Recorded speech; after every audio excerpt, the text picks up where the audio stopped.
So in the late 90s, I ran a very successful business. We made millions selling test and measurement equipment to the government. I had whatever I wanted, and I could have afforded anything. I could give away money to anyone. I could do all of these kind, good things.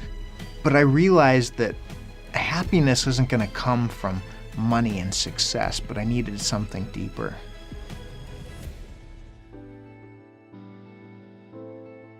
I grew up in a successful Jewish family. My parents did well, my grandparents did exceedingly well. Our Jewishness was really important, particularly to my father's mother, on our identity and who we were. There's one time I went to a mall and there was some Christians that came up to me to tell me about faith in Jesus, and I just remember getting angry with them. This Jesus who you're following is a false prophet. Why are you sharing this with me? I'm Jewish, and unreasonable anger really that I had towards them.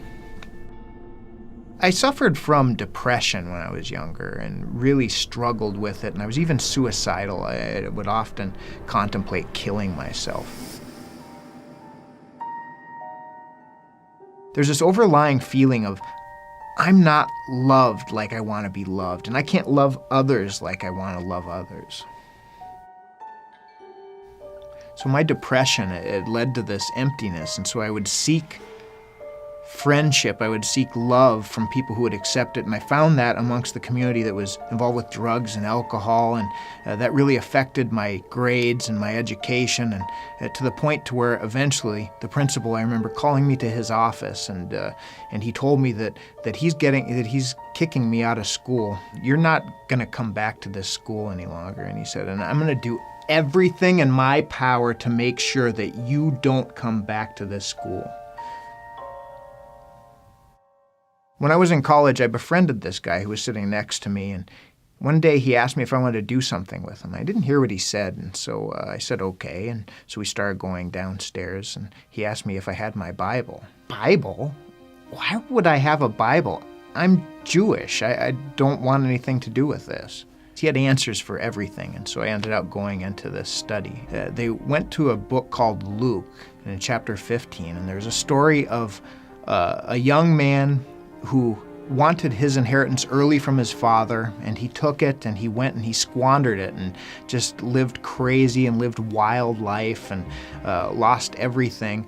And then he remembered that even the servants in his father's house lived better than he was living, and so he was going to go back home and be his father's servant. And he went home, and his dad saw him and missed him and loved him and embraced him and really said, "You're not my servant, you're my son."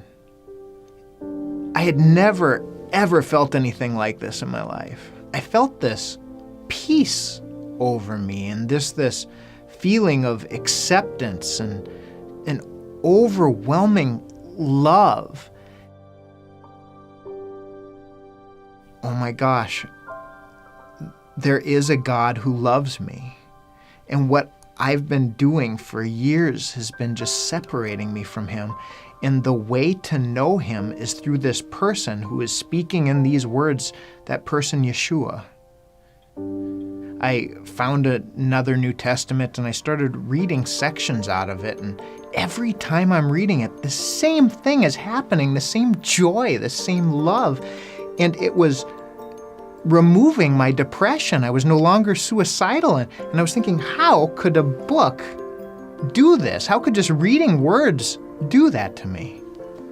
I broke down. I just came to the realization of this is real, that through this person, Ieshua, I can be reconciled to God, and everything that I did that separated me from him, all of this life that I was living that was completely isolating me from him, that despite those things, he loved me. And through this person, he wanted me to come to know him personally. I owe my life to Jesus because I know full-heartedly that I would have killed myself if it wasn't for what he did in me. And how powerful that he gave his life so I could have it. And now I understand love.